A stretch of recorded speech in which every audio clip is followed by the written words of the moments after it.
Support comes from the Missouri Forest Products Association, committed to conservation and careful management of the state's forests to make them more resilient and better habitats for wildlife. ChooseWood.com.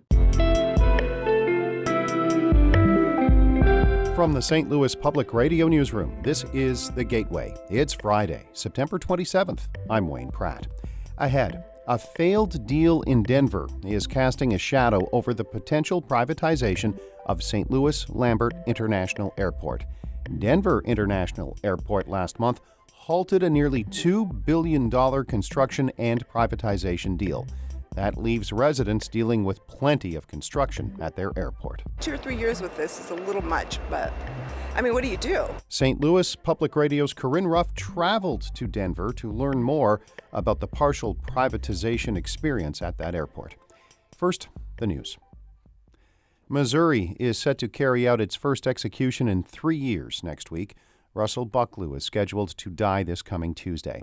As St. Louis Public Radio's Jacqueline Driscoll reports, organizers of a 70,000 signature petition are asking the governor to stop the execution. Advocates don't believe Bucklew is an innocent man and admit his crimes are heinous. But due to his rare medical condition where tumors grow in his head, neck, and throat, they say executing him by lethal injection would be a cruel and unusual punishment. Bucklew asked for death by gas, but the U.S. Supreme Court rejected the request. Nimrod Chappell Jr., Missouri's president for the NAACP, says Bucklew is someone that should never be executed because of his condition. He won't die as anticipated. You would simply fade away. This will be a cruel and inhumane death, literally gurgling and dying on your own blood.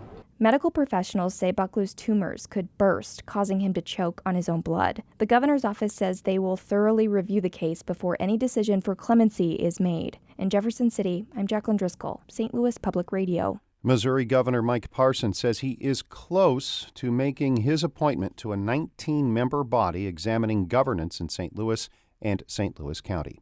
The Municipal League of Metro St. Louis gathered enough signatures to launch the Board of Freeholders. St. Louis Mayor Lyda Krewson and County Executive Sam Page appoint 18 out of those 19 members.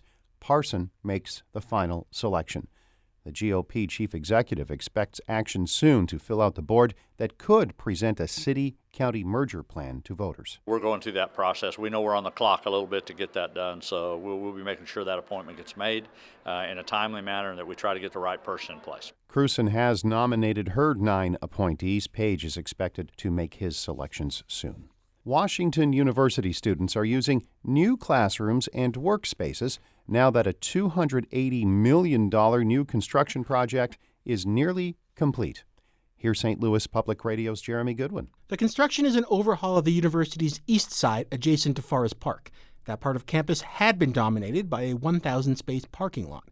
Additions include a building for an expanding engineering program and one housing a new graduate program in visual culture. There's also an expansion to Kemper Contemporary Art Museum. University architect Jamie Kolker says planners wanted to build stronger connections among students and faculty working in different disciplines.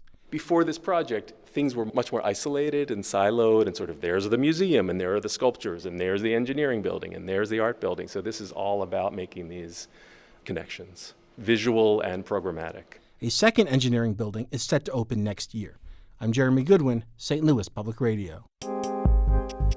Tell a friend about this podcast. You can tell even more people about it by rating and reviewing The Gateway wherever you get your podcasts. St. Louis is considering privatizing St. Louis Lambert International Airport, but roughly 1,000 miles away, a partial privatization effort at another airport recently went wrong. Denver International Airport halted a nearly $2 billion construction and privatization deal last month, and the company that Denver fired, Ferrorvial Airports, could likely bid for the St. Louis airport. St. Louis Public Radio's Corinne Ruff traveled to Denver to find out what happened and what advice people in the Mile High City would give St. Louis. We'd like to welcome you to Denver. Here at Denver International Airport on a Tuesday morning, it's a fairly calm day for the country's 5th busiest airport. This is the terminal. In the main terminal, though, it's a little harder to get around than usual. 1/3 of what's also known as the Great Hall is blocked off for construction, though there are few construction workers in sight. After a year of work, the nearly $2 billion project came to a screeching halt late this summer when the airport fired Great Hall Partners. That group is led by Spanish company Ferrorvial Airports, which is also eyeing a potential lease on St. Louis's airport. On a walkway, you can look down at the construction that's not happening. Just a lot of white walls and construction, not a lot of work, actually, not a lot of things being done. Denver resident Paula Gallegos flies out of the airport weekly for work and says the construction adds 15 minutes to her routine, and it's probably going to be like this for a few more years. 2 or 3 years with this is a little much, but what do you do? In mid-August, Denver's mayor made the difficult decision to stop the construction project in its tracks. The termination fee, at least $200 million.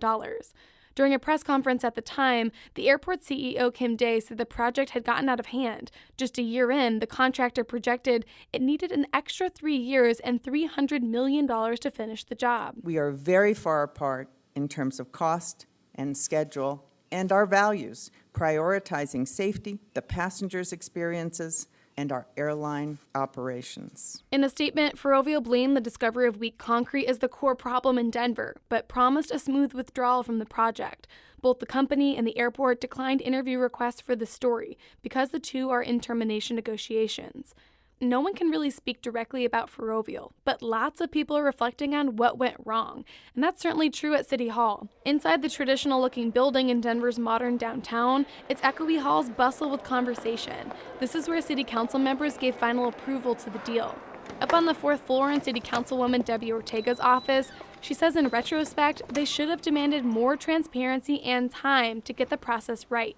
And that's a lesson she says St. Louis elected officials should take away. I would just hope that your Board of Aldermen are taking the time to be thorough in looking at all the details so that they know what the long-term commitment is they're getting the city in the middle of. Ortega is one of 2 council members who voted no on the contract, which also included a 30-year lease to operate concessions in the main terminal.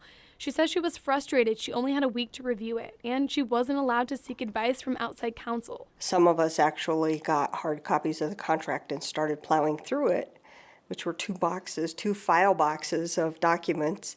It didn't include the financials. Councilman Chris Herndon says he voted for the contract and says it really hasn't shaken his support of public-private partnerships. Herndon points out the deal in Denver failed during the construction phase, before privatization. And just because it didn't work out in Denver, he says, doesn't mean it won't in St. Louis.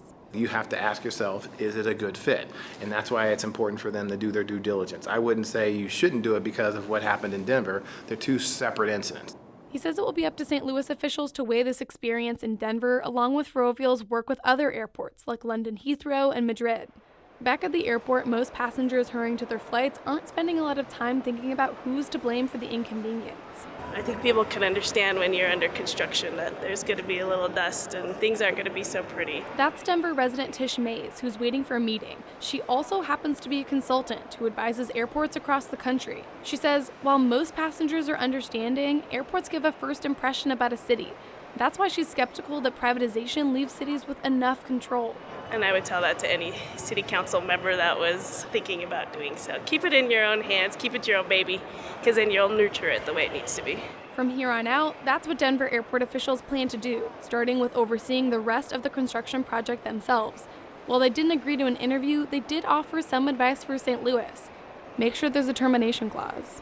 Reporting from Denver, I'm Corinne Ruff, St. Louis Public Radio. Our Maria Altman edited that report. Shula Newman is the executive editor of St. Louis Public Radio. Music by Ryan McNeely of Adult Fur. The Cardinals hit the final weekend of the regular baseball season with a 1-game lead on Milwaukee in the division. Each team has 3 games left. The Cards are hosting the Cubs this weekend. The Brewers are in Colorado to take on the Rockies. Find me on Twitter @Wayne Radio. I'm Wayne Pratt, and from the St. Louis Public Radio Newsroom, this has been The Gateway.